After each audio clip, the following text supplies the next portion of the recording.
Well, hello everybody, and welcome back to G-Bear's Off-Grid Ways, homestead in the desert.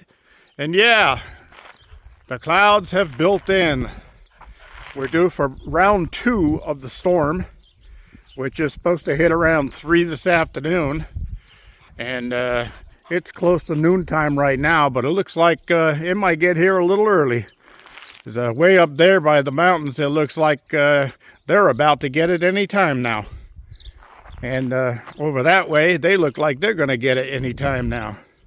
And over this way, it looks like, well, it could happen.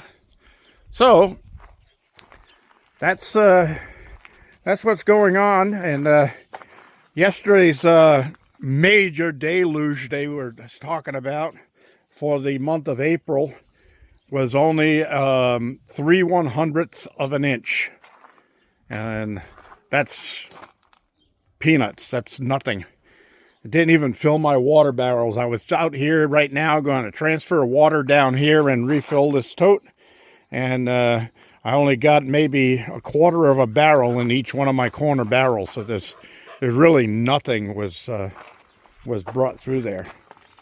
So I did have a question, and that question was about my wind resistant microphone. It's not windy right now, so I'm not using it. And I did promise that if it wasn't windy, I would show my wind resistant microphone because of how clear it is when I'm using it in the wind. So here we go. Let me set it down right here. And it is basically a regular, this is a standard mini plug. And that's an adapter to go to the USB-C in my phone. And this is just a regular set of Samsung earphones. And the microphone is underneath this little ball of foam rubber. And what I did was I took a little square of foam rubber and I slid it down the side halfway through so I could put it around the microphone part on the wire here. And then use 2 plastic ties to zip above and below, which left this little foam ball. And that's basically what the TV people and the reporters do with a microphone when they are out on a windy day. They have a little foam ball that goes over the microphone, which stops the wind from hitting the microphone and making sounds. So that's basically what I did here. And you can see the little split right here is just a split down the side. And that's just regular upholsterer's foam rubber, like the stuff you would get for a mattress pad or anything like that. You can also get those cheapo scrubby pads that they use for cleaning your dishes and that stuff, and use that sponge. But I find that this really super fine sponge that comes from upholstery stuff works really great. So that's it. So when I plug this in my ears, the microphone hangs right by my mouth so it stays nice and clear. And that's my story. So those of you who want to make one of those up, now you know. The secret is out. And I didn't even patent it. All right, everybody. Well, it feels like it's going to rain out here. It's a little on the cool side. And you can feel the moisture in the air. Oh my word. That rain cloud right above my right above my cabin. So, all of that's being said, let's take a walk into the garden here because I want to make sure everything's kosher in here.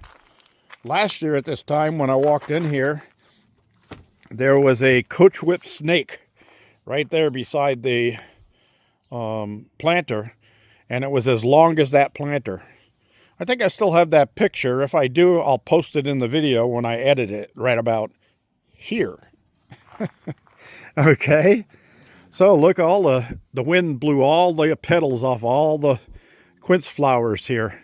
Except there's a new one coming out right there. They kind of look like rosebuds when they first come out. And they smell like sweet pink roses when you smell them. But look at all of the pear blossoms. Oh, man. This tree isn't big enough to support that many pears. So as they start turning into pears, I will have to start plucking some of them off so that the tree has enough energy to survive. Because if I don't, what I'm going to end up with is a bunch of small, inedible pears, and I'd rather have 5 full-size pears than 25 cherry-sized pears, right? Make sense? All right. So there's still nothing on the apricot tree. I did have that one blossom again that showed up this year, and that was it. So I'd have cross-grafted this with other apricot and peach and plum and all of that to see if that's what it needed, but hasn't proven anything yet. And my grapes are starting to show up here, and yeah, I've got another one over there. So yeah, they're gonna produce a lot of grapes this year, and on those two, if I get too many grapes on this vine, I will have to pluck some off so that the remainders grow bigger, and I don't have a bunch of little tiny BB size grapes. I want the nice big plump juicy grapes are better, and that way you can eat 10 instead of 200.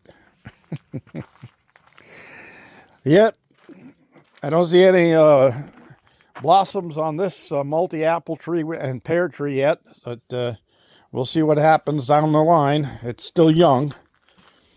And my BVD tree, some of these are getting to be a pretty good size there. And I got my one first, what do they call those things anyway? Fig!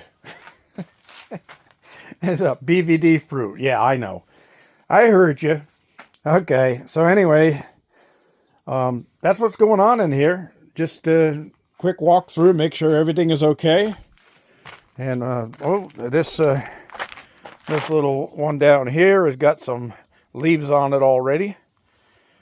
That's a good start. Good start to it. Move around and come out the other side here. I was looking at the aloe vera, and one frond this size, I saw them in the store in Food for Less supermarket, was $2.50. So these things have definitely got a purchase value on them. So I may have to start growing it, because look, there's a 5, 10, 15, 20.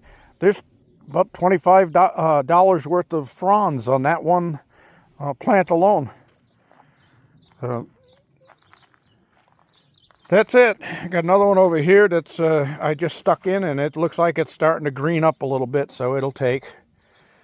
And all my grafts on this tree, oh, this one pear right here is really starting to show some growth on the end of it there. That's a good thing.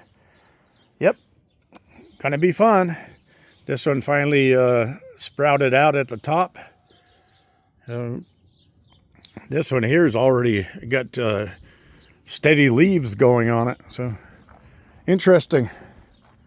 And I'll be showing you the different types of grafts. Like these are all split bark type grafts, end grafts, and then this one is called a T-bark graft, because you cut a T in the bark and then lift the 2 flaps and place your scion in there, and then wrap it up good with plastic tape like that, and keep the water and the air out until it heals, and then you can cut the plastic off, which on these I'll be cutting the plastic off pretty soon, because they've taken and they're doing well, but we got this one more rain coming and I don't want to damage them, so I'll let the plastic stay on there until I'm sure the rains are all done and we're not going to get any more rains.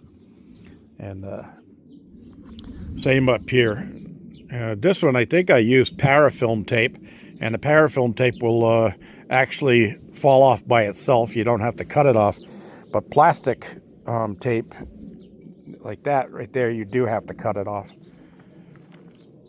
So, looks like I got me another apple volunteer coming up right here.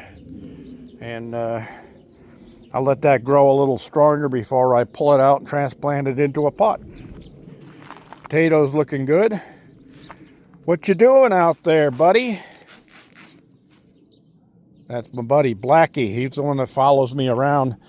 He's gotten very attached to me. All right. My avocado tree is looking a little sad because it got transplanted.